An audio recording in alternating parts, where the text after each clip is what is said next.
Next we come to the states of matter. Matter exists in 3 states: solid, liquid and gas.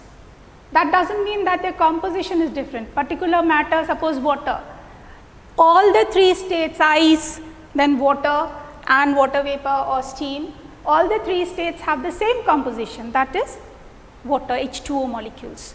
Now, what is the difference between the 3? Why does it exist in solid, liquid and gaseous state? In solids, we see that the packing of molecules is very compact. Why are they compact? Why is the packing compact? Because intermolecular space is less and intermolecular force of attraction is very, very high.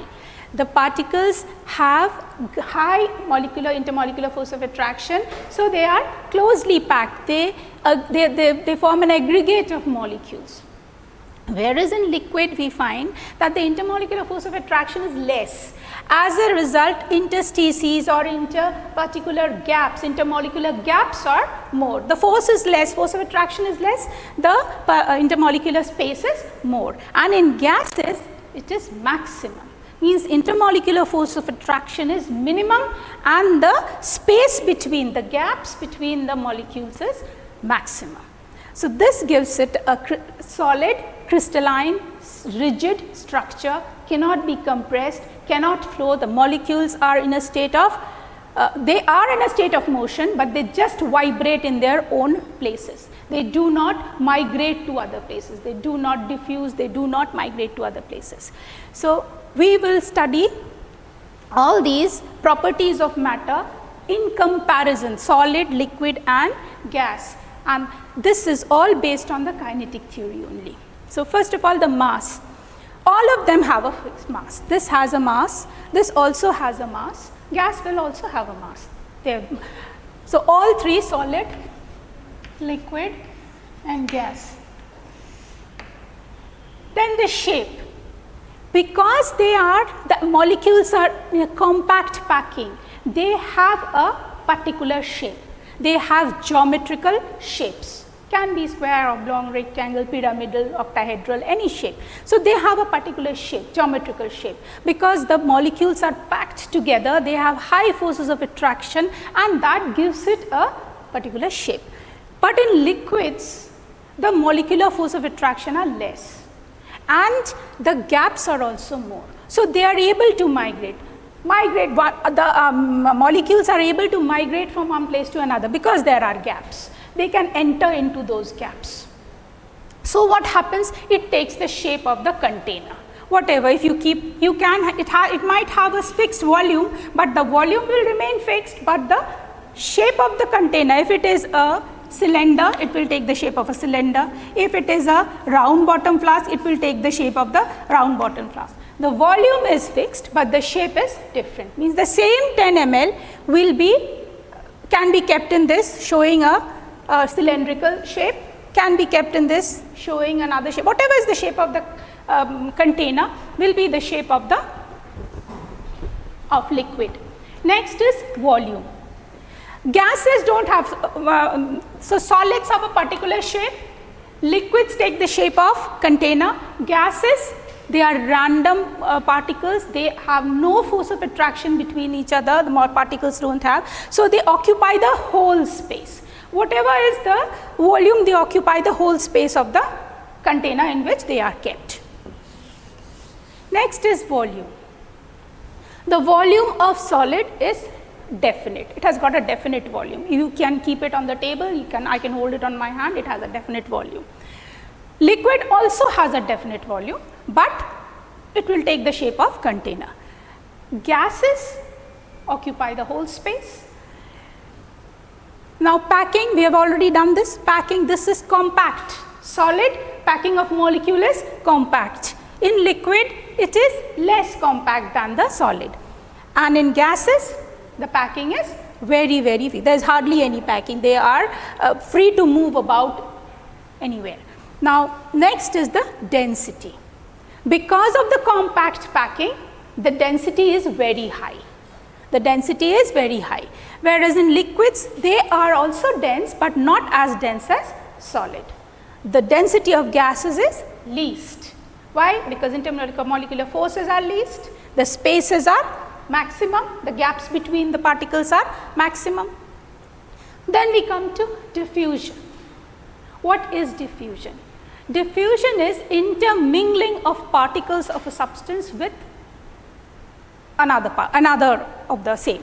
Means two solids will not diffuse. If you keep two solids together, they will not diffuse or they will not mix up with each other. A solid can diffuse in a liquid, just now we saw in the potassium permanganate. As it goes down, a few crystals of potassium permanganate, if you add in this, you can see it diffusing. So, solid will diffuse in a liquid, but it will not. If we put some NaCl and potassium permanganate together in this way, it will not diffuse with each other. Two solids will not diffuse.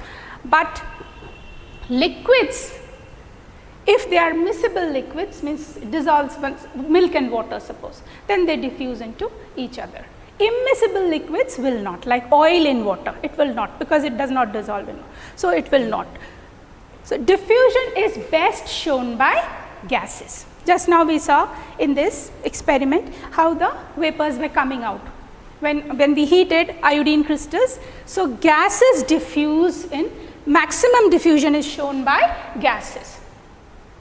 This you can observe, the smell is also carried in atmosphere. Suppose someone has sprayed dew in a corner of the room, but you can smell it from here.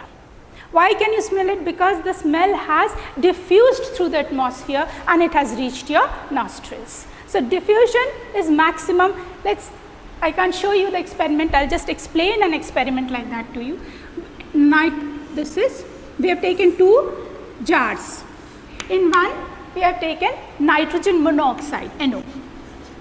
And in the other jar, we have taken, there is a cover, there is a lid over here, we have taken oxygen. Here is oxygen and here there is a lid separating. Now what we do, we remove this. As we remove the lid from here, we see that the whole atmosphere over here, which was colorless, both are colorless gases, NO and O2, it turns brown. Why does it all of a sudden, as soon as you remove this lid, this whole atmosphere turns brown. Why? Because NO and O2, they diffused with each other and formed a gas NO2, which is reddish brown in color.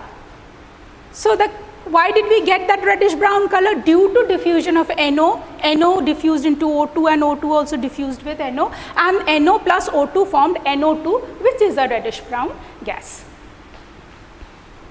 So, Brownian movement and diffusion, this we have done already over here in particles. Next is dimensions. On heating, the dimensions of solid, very little changes there. Liquids show some changes, gases show maximum change in the dimensions. Then surface. A solid can have any number of surfaces. So, this is a solid, it has any number of surfaces. This is one surface here, this side, then this side, this side. So, it has any number of surfaces depending on the shape of the solid. But liquids have only one surface here. So, only one surface, the top surface, that is one surface. The liquids have only one surface. Gases have any number of surfaces because there is no, the particles can move around, and no, so that does not apply for this. Rigidity and fluidity. Because of close packing, because the intermolecular gaps are very less, the solids show rigidity. They are very rigid. They are solid, crystalline, rigid structures. Liquids show fluidity, means they are fluids. These can't flow. The particles have no gaps to migrate into. That is why this cannot flow. But liquids can flow. Gases can flow. Liquids can flow only from a higher to a lower level. It can't move against gravity. It cannot move against gravity, but it can flow from a higher level to lower level. And anything that can flows is called fluid. Gases can move in any direction. Gases can flow in any direction. Next is compressibility. due to the close packing, there is no space in between, there is no cushioning in between. So naturally it cannot be compressed. Solids cannot be, almost you can say that it cannot be compressed. Liquids have some gaps in between the particles. So liquids can be compressed. Gases can be highly compressed because gases have very big gaps in between them. There is no intermolecular force of attraction. There are wide gaps between this intermolecular space is maximum. So compressibility means they can be under pressure. These particles can be brought closer and the volume can be decreased. That means gases can be compressed to a maximum limit. Liquids also can be compressed. You have seen compressed liquefied petroleum gas where compressed gas is kept, and then solids can hardly be compressed because solids don't have any gaps in between, which if there been gaps in between these molecules, then that space could have been squeezed, means by pressure these particles could have been brought to a lower volume, less volume, and they could be compressed, but it cannot be done because there is no intermolecular space. Last is the kinetic energy. Kinetic energy or movement of the particles, the random movement of the particles. This is least in the solids because there is hardly any gap over here. For movement of particle, gap is required and intermolecular space is not present in the solid. So they don't find any space to migrate. There is very little kinetic energy. They just vibrate in their own positions. Whereas in liquids, there are gaps. So this molecule can go here, this can come here. So the molecules can migrate, and so they possess more kinetic energy.